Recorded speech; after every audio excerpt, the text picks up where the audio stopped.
ಭೂತಂ ಮಾನಮೇಯಾದಿಲಕ್ಷಕಂ ಶಿವರೂಪಂ ಶಿವಾನಂದಂ ಒಂದೇ ಜಗದ್ಗುರುಂ.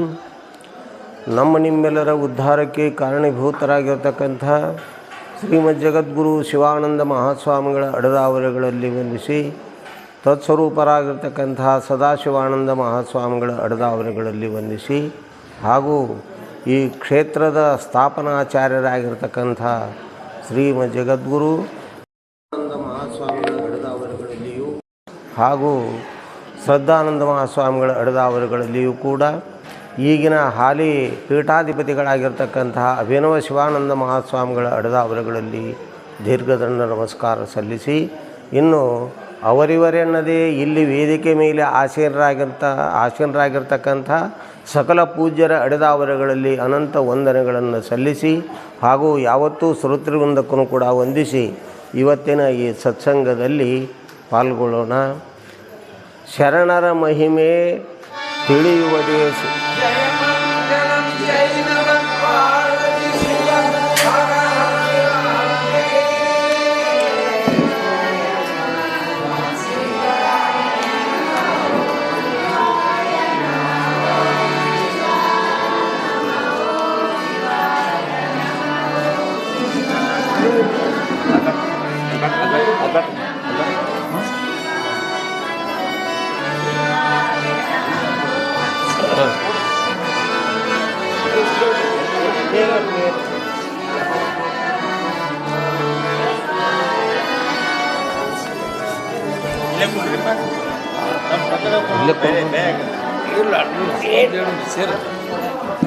ಇದನ್ನ ಸರಿಸಿರ್ತದೆ, ಇತ್ತ ಸರಿಸ್ಬೇಕು.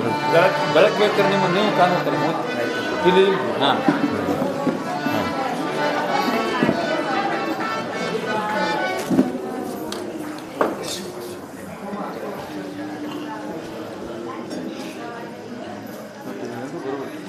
ಇಲ್ಲಿ ಈಗ ಸದ್ಯ ಹಾಲಿ ವೇದಿಕೆ ಮೇಲೆ ಆಸೀನರಾಗಿರ್ತಕ್ಕಂಥ ಪರಮ ಪೂಜ್ಯ ಬ್ರಹ್ಮಜ್ಞಾನಿಗಳಾಗಿರ್ತಕ್ಕಂಥ ನಿಜಗುಣಪ್ಪ ಅವರ ಪಾದಗಳಲ್ಲಿ ಅನಂತ ವಂದನೆಗಳನ್ನು ಸಲ್ಲಿಸಿ, ಇವತ್ತಿನ ವಿಷಯ ಶರಣರ ಮಹಿಮೆ ತಿಳಿಯುವುದೇ ಶಿವ ನರಕುರಿಗಳಿಗೆ ಅಂತ ಶಬ್ದವನ್ನು ಬಳಸಿದರು. ಇದು ಯಾಕೆ ನಾವೆಲ್ಲರೂ ಮನುಷ್ಯರೇ, ನಾವೆಲ್ಲರೂ ಕೈ ಕಾಲು ಎಲ್ಲ ಸರ್ವ ಅವಯವಗಳನ್ನು ಹೊಂದಿರತಕ್ಕಂಥವ್ರು ಅದೀವಿ. ಇದರಲ್ಲಿ ಮಹಾತ್ಮರು ನಮ್ಮನ್ನು ವಿಂಗಡಣೆ ಮಾಡಿದ್ರಲ್ಲ ಅಂತಕ್ಕಂಥದ್ದು ಭಾಳ ಮಹತ್ವಪೂರ್ಣವಾಗಿರ್ತಕ್ಕಂಥದ್ದು. ಇಲ್ಲಿ ಹಸಿವು, ತ್ರಷೆ, ಭಯ, ಮೈಥುನಾಂಚ ಸಾಮಾನ್ಯ ಮೇತತ್ತು ನರಾಣಾಂ ಪಶುವು ಸಮಾನ ಅಂತ. ಈ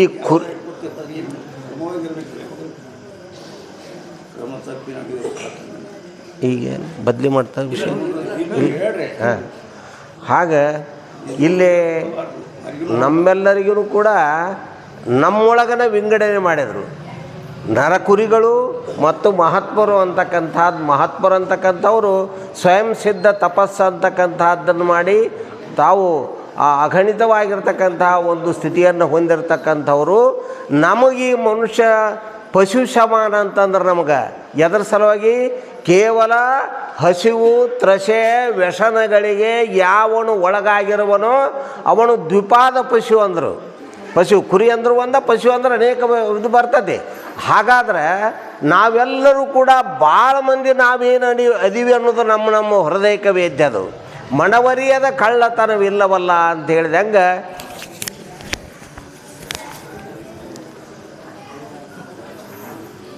ಇಲ್ಲಿ ನಮ್ಮ ಅಂತರಂಗದೊಳಗೆ ಏನು ನಡಿಬೇಕಾಗಿತ್ತು ಅದು ನಡಿಲಿಲ್ಲ ಅಂತಂದ್ರೆ ನಾವು ಪಶು ಸಮಾನ ಅಂತ, ನರಕುರಿಗಳಿಗೆ ನಾವು ಸಮಾನರು. ಹಾಗಾದ್ರೆ ಮನುಷ್ಯರು ಯಾರು ಅಂತಂದ್ರೆ ಆ ಕುರಿಗಳ ಲಕ್ಷಣ ಅಂತಕ್ಕಂಥದ್ದು ಹೇಳಿದರು. ಏನಂತ? ಹಸಿವು, ತ್ರಷೆ, ಭಯ, ಮೈಥುನ, ಕೇವಲ ಇದಿಷ್ಟಕ್ಕೆ ಸೀಮಿತವಾಗಿ ಅದಾನಂದ್ರೆ ಅವ ಕುರಿ ಅಂತ. ಅಂಥ ಕುರಿಗಳಿಗೆ, ನರಕುರಿಗಳಿಗೆ ಮಹಾತ್ಮರ ಒಂದು ಘನ ಮಹಿಮೆ ಅಂತಕ್ಕಂಥದ್ದು ಗೊತ್ತಾಗೋದಿಲ್ಲ. ಯಾಕಂದ್ರೆ ಅದು ಏನಾಗಿರ್ತೈತಿ ಅಂತಂದ್ರೆ ನಮ್ಮಲ್ಲಿ ಅಗಣಿತ ದುಡ್ಡು ಅಂತಕ್ಕಂಥದ್ದು ಐತಿ. ಅದು ಎಲ್ಲ ಎಲ್ಲಿದೋ ಮಾತಾಡೋದು ಬೇಡ. ಬಸವಣ್ಣನ ಕಾಲಕ್ಕೆ ಅದು ಯಾವ ಸಿಂಹಾಸನದ ಬುಡದಲ್ಲಿ ಅಪರಿಮಿತವಾಗಿರ್ತಕ್ಕಂತಹ ದುಡ್ಡಿತ್ತು, ಅದು ಮೇಲೆ ಹೊದಿಕೆ ಆಗಿತ್ತದು. ನೆಲದ ಮರೆಯ ನಿಧಾನದಂತೆ, ಫಲದ ಮರೆಯ ರುಚಿಯಂತೆ, ತೆಲದ ಮರೆಯ ತೈಲದಂತೆ, ಭಾವದ ಮರೆಯ ಬ್ರಹ್ಮವಿರ್ಪುದು.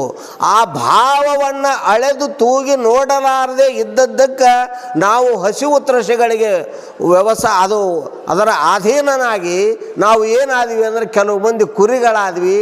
ಕೆಲವರು ಮಹಾತ್ಮರ ಒಂದು ಗುಟ್ಟನ್ನು ಅರಿತು ಮಹಾತ್ಮರ ಸಾನ್ನಿಧ್ಯದಲ್ಲಿ ಏನು ಸಿಗುತ್ತಂತಕ್ಕಂಥ ಯಥಾರ್ಥವಾಗಿರ್ತಕ್ಕಂಥ ಅರಿವನ್ನು ಬಳಸಿಕೊಂಡು ಅವ್ರು ಏನು ಮಾಡಿದ್ರು ಅಂದ್ರೆ ಮಾನವೀಯತೆ ಅಂತಕ್ಕಂಥದ್ದನ್ನು ಪಡೆದರು. ಇದರ ಮಾನವೀಯತೆ ಅಂತ ಹೊರತುಪಡಿಸ್ತವರು ಯಾರು ಅಂತ ಕೇಳಿದಂದ್ರೆ ಈ ಸತ್ಸಂಗದಲ್ಲಿ ಸಮ್ಮಿಲಿತರಿಲ್ಲದವರು. ಇದು ಆಧ್ಯಾತ್ಮ ಅಂತಕ್ಕಂಥದ್ದು ಎಷ್ಟು ಕಠೋರ ಐತೆ ಅಂದ್ರೆ ಪರತರ ಮುಕುತಿಯ ಐದುವವನಿ ಶ್ರವಣಾದಿಗಳನ್ನು ಹಗಲಿರಳೆನ್ನದೇ ಒಲವಿನಿಂದ ಪರಾಮರ್ಶಿದೊಡೆ ಮಾತ್ಮ ಅವನು ಮುಕ್ತಿ ಅಂತಕ್ಕಂಥದ್ದು ಆಗ್ತತಿ. ನಾವೆಲ್ಲರೂ ಮನುಜ ಕುಲ ಜನನದ ಲಾಭವಾವುದು ನಾನರೆಂದು ತಿಳಿಯುವುದು ಇದಕ್ಕೆ ಬಂದೀವಿ. ಇದನ್ನು ಬಿಟ್ಟು ಕುರಿಗಳಾದ್ರೆ ಅದು ಏನಾಕತಿ ಅಂದ್ರೆ ಹಿಂಬಡ್ತಿ ಆಕತಿ. ಕುರಿ ಜನ್ಮ ಪಡ್ಕೊಳ್ಳೋದು ನಮ್ಮ ಕೈಯಾಗೈತಿ. ಮಹಾತ್ಮರ ಒಂದು ಶ್ರೇಣಿಯಲ್ಲಿ ಹೋಗಿ ನಾವು ಮಹಾತ್ಮರ ಆದೇಶವನ್ನು ಪರಿಪೂರ್ಣವಾಗಿ ಪರಿಪಾಲಿಸಿದ್ದಾದ್ರೆ ನಾವು ಕೂಡ ಮಹಾತ್ಮರ ಆಗುವುದರಲ್ಲಿ ಯಾವ ವ್ಯತ್ಯಾಸ ಅಂತಕ್ಕಂಥದ್ದಿಲ್ಲ. ಅದಕ್ಕೇನಪ್ಪ ಅಂತ ಕೇಳಿದಂದ್ರೆ ದಿನನಿತ್ಯನೂ ಶ್ರವಣ ಹಗಲಿರಳೆನ್ನದೇ ನಿಜಗೊಂಡ್ರು ಹಗಲಿರಳೆನ್ನದೇ ಒಲವಿನಿಂದ ಈ ಶ್ರವಣವನ್ನು ಪರಾಮರ್ಶಿಸಿದೊಡೆ ಮುಕ್ತಿ ಅಂತಕ್ಕಂಥದ್ದು ಹೇಳ್ತಾರೆ. ಯಾರೆಲ್ಲ ಏನು ಮಾತಾಡಬೇಕಾಗಿದ್ದಾದ್ರೂ ಕೂಡ ಈ ಮುಕ್ತಿಯನ್ನು ಹೊಂದಲಿ ಅಂತ ತಿಳ್ಕೊಂಡಾಯ್ತು. ಈ ಕೋಟಿ ಜಪಯಜ್ಞ ಅಂತಕ್ಕಂಥದ್ದನ್ನು ಕೂಡ ಅದರ ಸದುದ್ದೇಶ ಅದರ ತಾತ್ಪರ್ಯ ಅಂತಕ್ಕಂಥದ್ದು ಅದೈತಿ. ಏನ್ರಿ ಯಾಕಂತ ಕೇಳಿದಂದ್ರೆ ಮೊದಲು ಮಾಡಿದ ಕರ್ಮದಿಂದಲೇ ಒದಗಿ ಬಂದೆನು ತಾಯಿ ಉದರದಿ ಕುದಿದು ಮಲಮೂತ್ರದಲ್ಲಿ ನೊಂದೆನು ಜಾಟರಾಗ್ನಿಯಲ್ಲಿ ಒದರಲಿಕ್ಕೆ ಶಕ್ತಿಲ್ಲ ದುಃಖದ ಸದನದೋಳು ಮುಳುಗಿದನು ಶಿವ ಇದಕ್ಕೆ ಎನ್ನಯ ತಪ್ಪು ನೋಡದೆ ಕ್ಷಮಿಸು ಮಹಾದೇವ ಅಂತ ಒಬ್ಬ ಮಹಾತ್ಮರು ನಮ್ಮ ಪರವಾಗಿ ಹಾಡಿ ಹೊಗಳಿದ್ದಾರೆ ಪರಮಾತ್ಮನನ್ನು. ಆಗ ನಾವೆಲ್ಲರೂ ಮರ್ತು ಕರ್ಮವನ್ನು ಮಾಡಿದ್ದೀವಿ, ಮಾಡಬಾರ್ದನ್ನು ಮಾಡಿದ್ರೆ ಏನಂತ ಕೇಳಿದ್ರೆ ನಾವು ಕುರಿಗಳಾಗಿ ಬಿಡ್ತೀವಿ ಶಾಶ್ವತವಾಗಿ ಪಶುಧರಿ. ಏನ್ರಿ ಅದು ನಾನು ನೀನೆಂಬ ಉಭಯ ಅಂತಕ್ಕಂಥ ಒಂದು ಸ್ಥಿತಿ ಅಂತಕ್ಕಂಥದ್ದನ್ನು ನಾವು ಹೊಂದಬೇಕಾಗಿತ್ತು ಅಂತಂದ್ರೆ ಸಜ್ಜನರ ಸಗಮಾಗಮ ಅಂತಕ್ಕಂಥದ್ದು ಬಸವಣ್ಣ ಹೇಳ್ತಾನೆ.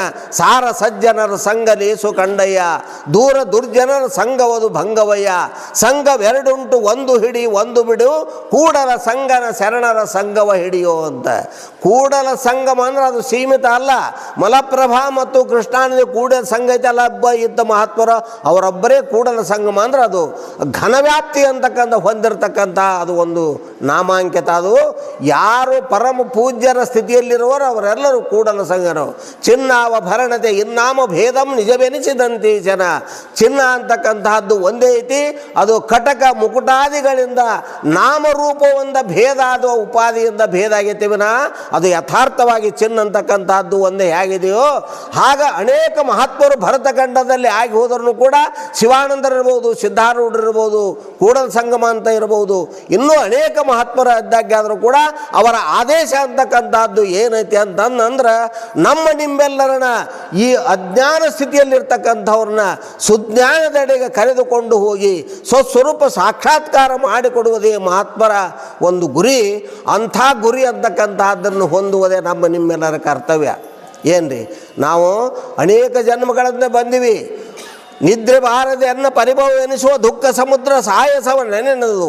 ಪಾಪ ಅಣುಗುಣದಿಂದ ಗಿಡಮರ ಕ್ರಿಮಿ ಕೀಟ ಯೂಕ ಪತಂಗಾದಿಯಾಗಿ ಮೇಲ ಪಕ್ಷಿ ಕುಲವಾಗಿ ಬಹುಬಾಧೆ ಗಳಿಸನು ತಾಳಲಾರೆನು ಶಂಭುಲಿಗೆ ಅಂತ ಹೇಳಿದಂಗೆ ನಾವೆಲ್ಲರೂ ಕುರಿಗಳಾಗಿ ಹುಟ್ಟಿದವರು. ನಾವು ಒಂದು ಕಡೆ ನಿಜಗೊಂಡು ಹೇಳ್ತಾರೆ, ತಿನ್ನಬಾರದ ಆಹಾರವಿಲ್ಲ, ತೊಡಬಾರದ ದೇಹವಿಲ್ಲ, ಸಾಯಬಾರದ ಸ್ಥಾನವಿಲ್ಲ. ಎಲ್ಲಿ ತೇಡ್ರಿ ಕುರಿಗಳಾದವರು ನಾವು ಅವರವರ ಗುಣಕರ್ಮದಿಂದ ಅವರವರ ನಡೆನುಡಿಗಳಿಂದ ನಾವು ನೀವೆಲ್ಲರೂ ಎಲ್ಲವನ್ನು ಸಾಧಿಸಲಿಕ್ಕೆ ಸಾಧ್ಯತೆ ಐತಿ. ಇದು ದೇಹ ಅಂತಕ್ಕಂಥದ್ದು, ಈ ನರಜನ್ಮ ಅಂತಕ್ಕಂಥದ್ದು ಭಾಳ ಇದು ಅನೇಕವಾಗಿರ್ತಕ್ಕಂಥ ಈ ಒಂದು ಸ್ಥಿತಿಯನ್ನು ಪಡೆದುಕೊಳ್ಳಲಿಕ್ಕೆ ಬರ್ತೈತಿ. ಬಹು ಪ್ರಾಮುಖ್ಯವಾಗಿರ್ತಕ್ಕಂಥದ್ದು. ಆದ ಕಾರಣವಾಗಿ ಇದಕ್ಕೆಲ್ಲರ ಮಹಾತ್ಮರ ನಿಲುವು ಅಂತಕ್ಕಂಥದ್ದನ್ನು ತಿಳಿಬೇಕಾಗಿತ್ತಂದ್ರೆ ನಾವು ಸಜ್ಜನರ ಸಹವಾಸದಲ್ಲಿರಬೇಕಾಗ್ತತಿ. ಸಜ್ಜನರ ಸಹವಾಸದಲ್ಲಿದ್ದಾಗ ಮಾತ್ರ ಇವರು ಮಹಾತ್ಮರು, ಇವರು ಕುರಿಗಳಂತಕ್ಕಂತಹ ಭೇದ ನಮ್ಮಲ್ಲಿ ಅದು ತಿಳಿದೈತಿ.